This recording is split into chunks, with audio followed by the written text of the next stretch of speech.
용두삼이 아사의 통치라는 제목으로 같이 말씀을 나누도록 하겠습니다. 오늘은 오늘 등장하는 이 아사 왕은 남유다의 세 번째 왕입니다. 이 아사에 대한 이야기가 오늘 본문의 전체 내용입니다. 아사 왕은 북이스라엘 여로보암 왕 20년의 남유다의 왕으로 즉위했다고 말합니다. 그의 아버지 아비암은 짧게 통치를 했습니다. 3년밖에 다스리지 못한 것에 비교해서 아사 왕은 10절에 보니까 무려 41년 동안 왕위에서 통치를 했다고 말합니다. 아무래도 어린 나이에 아버지가 굉장히 일찍 죽고 3년밖에 통치를 하지 않았기 때문에 어린 나이에 왕으로 즉위했기 때문에 그런 것을 보입니다. 아사 왕의 어머니는 마아가라고 소개되고 있습니다. 그런데 이제 어제 봤던 본문 이 아사 왕의 아버지인 아비암의 어머니도 마아가라고 얘기를 했어요. 그래서 어떻게 아비암의 아들인 이 아사의 어머니 또한 마아가가 될 수 있냐는 거죠. 실제 마아가는 이 아사 왕의 할머니가 되는 것입니다. 아버지의 어머니니까 어머니라고 부를 수 없고 할머니죠, 사실은. 그런데 히브리식의 표현이 그렇다고 말씀드렸습니다. 아들의 아들이면 손자죠. 근데 그냥 아들이라고 표현하거나 딸의 딸도 손녀인데 그냥 딸이라고 표현한다고 말했습니다. 어머니의 어머니는 왜 할머니죠? 그런데 그렇게 표현하지 않고 그냥 어머니라고 표현하는 식이라고 말씀을 드렸습니다. 게다가 마아가가 다시 한번 언급되는 이유는 자기의 어머니인 마아가가 아무래도 이제 어린 나이에 아사가 왕이 됐기 때문에 섭정을 했던 것 같아요. 대리 통치를 했다는 얘기죠. 그래서 이 사람의 영향력이 컸기 때문에 다시 한번 이 어머니에 대한 이야기가 등장하는 것 같습니다. 이 아사 왕에 대한 평가는 11절에 그 조상 다윗같이 여호와 보기에 정직했다고 말합니다. 아사 왕은 자기 아버지 아비암과는 달랐습니다. 아버지를 쫓지 않고 그 위의 조상인 다윗을 따라 행했습니다. 아사가 이렇게 좋은 왕으로 선한 왕으로 평가받는 이유는 종교개혁을 일으켰기 때문에 그런데 종교개혁의 내용은 크게 세 가지입니다. 첫 번째는 무엇이냐면 12절에 남색하는 자를 몰아낸 것입니다. 남색하는 자는 동성 간의 성관계를 의미하죠. 또한 그것을 넘어선 우상의 신전에서 일하는 남성 창기들을 함께 지칭하는 말입니다. 아사는 이들을 쫓아냈다고 말하죠. 우상의 신전에서 대부분 벌어지는 일들이 이런 이제 성적인 일들이었습니다. 풍요와 다산을 숭배하는 그 당시에는 이 제사를 드리는 방식이 그 신전에서 거주하는 남녀 창기들과 같이 성적인 관계를 통해서 그 제의가 이루어진 거예요. 그래서 이게 이스라엘 백성들에게 많은 유혹거리가 된 것이죠. 그렇기 때문에 이 남색하는 자들, 그 성전에 있는 창기들을 몰아낸 것은 굉장히 큰 성과 중에 하나였습니다. 두 번째 그의 종교 개혁은요, 그의 조상들이 지은 모든 우상을 없앴다고 얘기합니다. 다윗 시대의 모든 이제 것들이 하나님의 말씀과 또 성전 중심의 성막 중심의 신앙으로 이스라엘 백성이 전체가 잘 세워졌는데 우상을 끌고 들어온 왕이 있었습니다. 누굽니까? 바로 솔로몬이죠. 다윗 시대 하나님 중심의 신앙을 다 버린 그리고 우상을 끌고 들어온 왕은 그의 아들인 솔로몬이었습니다. 솔로몬은 이방 아내들을 많이 두었습니다. 그리고 이방 아내들이 이방 아내들이 들어올 때 그냥 들어온 것이 아니라 자신들이 섬기고 있는 온갖 우상들을 가지고 들어왔습니다. 그리고 이 우상들을 데리고 왔으니 우상들에게 제사를 드리고 예배를 드려야 되는 거죠. 그러니까 산당을 지어달라고 요청한 것입니다. 그래서 솔로몬은 그 산당을 많이 지어줬고 이 각 산당에서 각 우상들을 향한 분향이 이루어지게 되었죠. 이는 이스라엘 전역에 우상 숭배가 편만히 펼쳐지는 계기가 되었던 것이다. 유다산 곳곳에는 이 산당들과 이방의 신전들이 즐비하게 되었던 것이죠. 아사는 이 모든 신당에서 드려지는 이 우상들을 다 없앴다고 말합니다. 세 번째는 이 우상을 섬기는 자신의 할머니죠. 태후를 폐위시켰습니다. 마아가입니다. 13절에 보면 자신의 할머니 마아가는 아직도 옛날 습성을 버리지 못했습니다. 자기 아버지 때에 섬겼던 그 우상을 계속 쫓았죠. 아사는 왕이 되어서 우상을 혁파하고 우상을 다 없애는데 자기 어머니는 뭐 하고 있는 겁니까? 자기 할머니는 뭐 하고 있는 거예요? 새로운 우상을 만들고 있는 거예요. 아사는 과감하게 할머니를 태우의 직책에서 내어 쫓았습니다. 가족까지도 과감하게 절연하고 처벌할 만큼 아사의 개혁 의지는 강한 것이죠. 가족들은 봐주면서 남들만 이렇게 하면 사람들이 잘 따르지 않을 텐데 가족까지도 이 우상을 섬기는 일에서 멀어지도록 우상을 섬기면 처벌함을 보여주었습니다. 아사의 이런 행동들은 하나님의 마음을 흡족하게 했습니다. 하나님은 그를 평가할 때 다윗 같았다라고 얘기를 하는 거죠. 엄청난 칭찬 아닙니까? 우리한테 하나님이 참 넌 다윗 같다 얘기하면 엄청 칭찬하는 거죠. 이 다윗의 뒤를 쫓았다고 이렇게 하지만 이 아사 왕도 아쉬움은 있습니다. 우리 14절 말씀인데 같이 한번 읽겠습니다. 시작. 다만 산당은 없애지 아니하니라. 그러나 아사의 마음이 일평생 여호와 앞에 온전하였으며. 아멘. 다만 산당은 없애지 우상만 없애고 산당은 그대로 둔 거예요. 이게 참 아이러니한 거죠. 왜 그랬을까? 뭔가 깨림직한 부분이 있습니다. 그의 개혁은 대단한 개혁이었지만 완전한 개혁은 아니었음을 보여주죠. 우상 숭배의 불씨가 여전히 남아 있음을 우리 가운데 보여줍니다. 우리도 마찬가지입니다. 회개할 때 적당한 회개는 나중에 반드시 문제가 생깁니다. 그러나 우리가 완전한 회개에 이르지 못하면 우리가 미뤄놨던 그 회개의 과업들이 나중에는 다 그것이 우리에게 돌아오게 된다는 것이죠. 그럼에도 불구하고 아사의 마음은 하나님께 인정을 받았습니다. 그의 아버지와 같지 않았기 때문에 그렇죠. 아버지는 우상 숭배를 더욱더 불지폈지만 아버지의 길을 따르지 않았습니다. 그의 아버지 아비암은 그의 할아버지인 르호보암의 길을 따라 우상 숭배의 길을 갔지만 아사는 아버지를 따르지 않고 다윗의 뒤를 따라 하나님을 잘 섬겼습니다. 15절에 그는 자신이 성별한 것 또 아버지가 성별한 것까지 하나님께 다 드리고 성전에 다 갖다 놓았다고 이야기합니다. 특별히 이런 언급을 한 것은요, 그 다음 장면을 고려하며 이야기한 거죠. 장면은 다음으로 넘어갑니다. 아사가 16절에 이스라엘의 왕 바아사가 살 동안 일생 동안 전쟁이 있었다라고 말을 하고 있죠. 이 아사가 즉위했을 때 북이스라엘의 왕은 9절 말씀에 보면 여로보암이었다고 그래요. 여로보암 제20년에 아사가 유다 왕이 되었다고 합니다. 그런데 이 아사가 지금 싸우고 있는 사람은 바아사예요. 이게 어떻게 되냐면 북이스라엘이 여로보암이 22년 동안 통치하고 그의 아들인 나답이 2년 통치하고 죽습니다. 그리고 바아사가 등장을 하는 거예요. 그래서 대부분의 이 아사는요 바아사와의 전쟁을 했다는 거죠. 다시 한번 성경은 아사 왕이 16절에 이스라엘의 왕 바아사 사이에 일생 동안 전쟁을 했다라고 말합니다. 그래서 전쟁이 이어지다가 17절에 바아사가 유다를 공격하며 라마까지 오게 되었다라고 말하는데 라마는 예루살렘 북쪽의 8km 지점입니다. 굉장히 가까이 근접하게 된 것이죠. 하루 거리도 안 됩니다. 반나절 거리밖에 안 됩니다.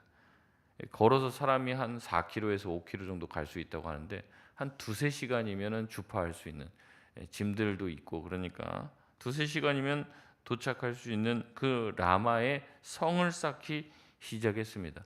성을 쌓고 성이 완공이 되면은 굉장히 이제 공격하기가 어렵게 되는 거죠. 바하사는 라마라는 요충지에 성을 건축하고 예루살렘을 공략하도록 했습니다. 아사는 지금 위기 가운데 빠진 거예요. 그렇다면 아사가 어떻게 해야 될까요?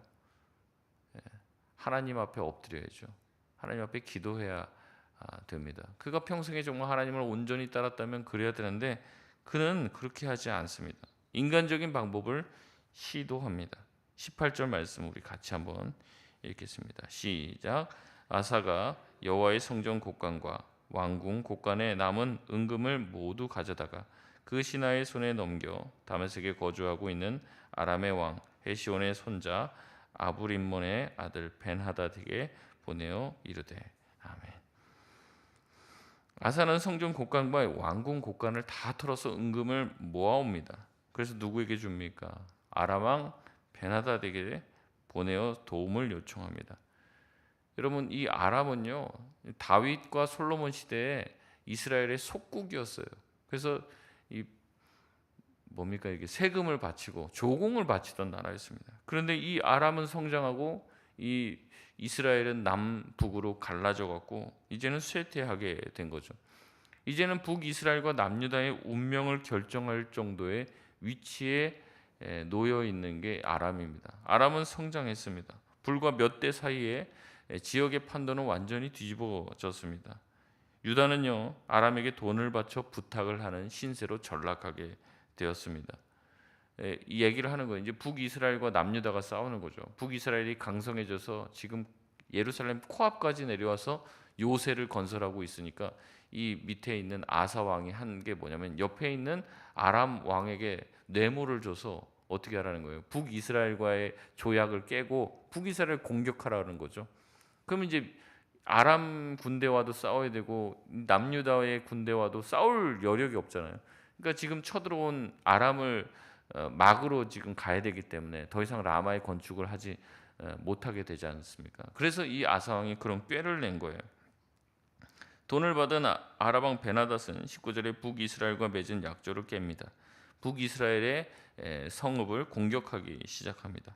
결국에 자기네들의 땅이 공격을 받으니 어쩔 수 없이 바하사는 이를 방어하기 위해 라마에서 철수하게 됩니다.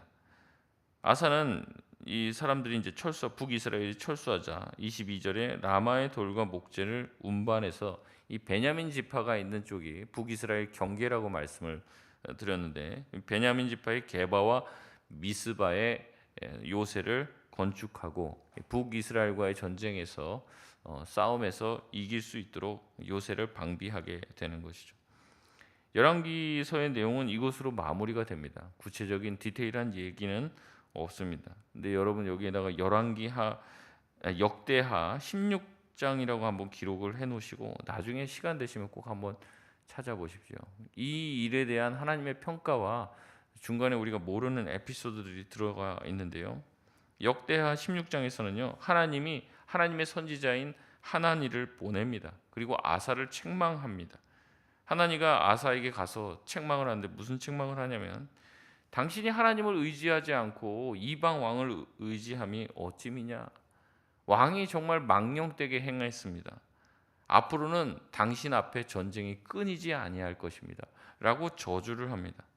이에 대해서 아사가 어떻게 반응을 하냐면요, 역대하 16장 10절에 보면 아사가 노하여 선견자를 옥에 가두었으니 이는 그의 말에 크게 노하였음이며 그때 아사가 또 백성 중에 몇 사람을 학대하였더라.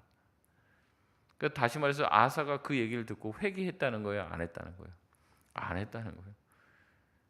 그 앞에 전쟁이 또 하나 있는데 이제 이 열왕기서에서는 묘사가 안 됩니다. 그 전쟁에서는요, 아사 왕이 하나님 앞에 엎드려요. 하나님, 이 난국에서 나를 건져 주시고 이길 수 있도록 힘과 능력을 더해 달라고. 그래서 이길 수 없는 전쟁을 이겼습니다. 한 번 그 경험이 있어요. 그러니까 지금 이런 상황 가운데서도 라마까지 진격해 와서 북이스라엘이 공격했을 때 아람 왕의 손을 비는 게 아니라 다시 한번 하나님 앞에 엎드려야 되는데, 그게 아니라 자기 왕궁에 있는 은금도 다 털고요. 그리고 성전에 하나님께 드렸던 그것까지 헌금 낸 것도 다시 다 달라고 얘기를 해서 갖다가 바치는 거예요. 지금 뭐 하는 짓입니까? 그러니까 하나님께서 그렇게 하면 안 된다고 선지자를 보내서 꾸짖는 거죠. 그 얘기를 들었을 때 어떻게 해야 돼요? 돌이키고 회개해야죠. 정말 그가 다윗의 길을 끝까지 갔다면 그렇게 해야 돼요. 다윗도 실수를 했죠. 잘못했죠. 하지만 하나님이 지적했을 때 어떻게 했습니까? 자기의 잘못을 인정하고 회개했죠. 제가 우스갯소리로 그런 얘기했죠. 왕이면 그렇게 와서 선지자가 얘기하면 어디서 그런 얘기 또 했냐 물어보고 안 했다고, 당신한테만 하는 얘기입니다. 그럼 와서 좀 가까이 와라. 그리고 확 찔러고 죽이면 끝나는 일인데 그렇게 하지 않았다고 말씀드렸어요. 왕이지만, 최고의 권력을 누리고 있었던 왕이지만 하나님의 선지자의 말을 하나님의 말씀으로 받아들이고 회개하고 엎드렸습니다. 근데 이제 아사 왕은 참 선한 왕이었고 그의 마음이 하나님의 앞에 합당했다고 하는데 이 말년에 가면 그렇지가 못한 거예요. 말년에 가니까는 세상을 의지하고 자기의 꾀를 의지하게 되는 겁니다. 심지어 하나님이 하나님의 선지자를 보내서 꾸중을 하는데도 그 선지자를 옥에 가두고 대노를 해서 몇몇 사람을 학대했다. 괜히 주변에 있는 사람들한테 트집 잡아갖고 화풀이를 한 거예요. 얼마나 말년에 지혜롭지 못한 모습을 보였는지 모릅니다. 결국 아사는 회개하지 않고 돌이키지 않았습니다. 시작은 좋았지만 끝으로 갈수록 좋지 못한 모습을 연달아 보여주고 있습니다. 23절 말씀에 아사는 늙음하게 발에 병이 들어 죽었다고 그냥 단순하게 기록하고 있지만 역대기는 또 다른 코멘트를 더합니다. 역대하 16장 12절에 보면 아사가 왕이 된 지 39년에 그의 발이 병들어 매우 위독했으나 병이 있을 때에 그가 여호와께 구하지 아니하고 의원들에게 구하였더라. 병이 있을 때 매우 위독했으나 병이 있을 때에 여호와께 구하지 아니하고 의원들에게 구하였더라. 이렇게 말하고 있어요. 그의 말년을 이렇게 평가합니다. 그래서 결국에는 그가 그냥 죽었다라고 이야기하는 거죠. 계속 반복해서 아사의 말년은 하나님께 구하지 않음, 하나님을 찾지 않음, 하나님에게 도움을 구하지 않는, 하나님을 의지하지 않는 모습으로 그의 말년이 마무리되고 있습니다. 전형적인 용두삼이죠. 처음 시작할 때는 종교개혁을 펼치고 하나님 앞에 순종하며 우상들을 다 혁파하고 이럴 때만 해도 정말로 다윗의 재림인 것처럼 아마 여겨졌을 거예요. 그러나 그가 우상을 다 깨부셨어도 산당은 남겨뒀잖아요. 뭔가가 있는 거죠 지금. 결국에 아사는 하나님을 떠납니다. 하나님을 의지하지 않고 하나님을 찾지도 않음으로 자기의 말년이 마무리되고 있습니다. 순종으로 시작해서 불순종으로 끝나는 인생이 된 거예요. 여러분도 아시겠지만 시작할 때는 열심히 하는 건 다 잘합니다. 저한테도 늘 그런 얘기 하십니다. 목사님 끝까지 초심을 잃지 마십시오. 제가 반사 이렇게 해드리고 싶어요. 반사. 저한테만 자꾸 그러지 말고 모두에게 다 해당되는 말이죠. 우리가 처음 가졌던 마음 끝까지 잃지 않는 건 우리 모두에게 다 쉽지 않은 일입니다. 반짝 열심히 잘하는 건 다 할 수 있다고 얘기했죠. 그러나 꾸준히 잘하고 끝까지 잘하는, 완주하는 것은 어려운 일입니다. 참 그런 한결같은 사람을 찾기가 힘든 시대가 됐죠. 아사가 산당을 제거하지 않음으로 인하여서 그의 말년이 이렇게 될 것이라는 것은 어떻게 보면 마땅한 수순이었는지도 모릅니다. 아사는 결국에 자기 조상들과 함께 자게 되었고 다윗의 성읍에 장세되어서 그의 아들 여호사밧이 대신하여 왕이 되었다고 얘기하며 아사 왕에 대한 이야기는 마무리가 됩니다. 말씀을 맺겠습니다. 아사는 처음에는 하나님의 마음에 흡족하게 왕으로서의 사명을 잘 감당하죠. 그러나 뒤로 갈수록 하나님에게서 멀어집니다. 하나님을 찾지도 않고 구하지도 않습니다. 어떻게 보면 많이 배웠을 거예요. 이렇게 하면 될 거라고 하는 지혜가 생겨서 오히려 하나님을 의지하지 못했을 수도 있습니다. 전형적인 용두사미의 신앙을 보여주죠. 청년 때는, 중고등학교 때는 그렇게 뜨겁게 주님을 섬기지만 머리가 커지고 지혜가 늘어나면 자기의 방법을 구사할 수 있게 되는 거죠. 돈이 없었을 때는 또 뭐가 부족했을 때는 하나님밖에 의지할 데가 없어서 매달리지만 돈도 생기고 시간적인 여유도 생기고 힘과 권력이 생기면 하나님을 찾지 않는 것이 인간의 습성입니다. 과거의 뜨거웠던 신앙을 추억만 한다면 결국에 우리가 아사왕과 다를 게 무엇이 있겠습니까? 여러분 끝이 좋아야 좋은 거죠. 시작만 좋아서는 안 됩니다. 끝까지 충성하고 끝까지 순종함으로 나아갈 때야 하나님 앞에 좋은 평가를 들을 수 있음을 기억하며 우리가 주님께서 부르시는 날이 언제일지 모르지만 그때까지 오직 하나님을 붙들며 하나님을 구하며 주님 앞에 엎드리며 살아갈 수 있는 저와 여러분 다 되시길 주의 이름으로 소원합니다. 우리 시간 합심해서 기도하겠습니다.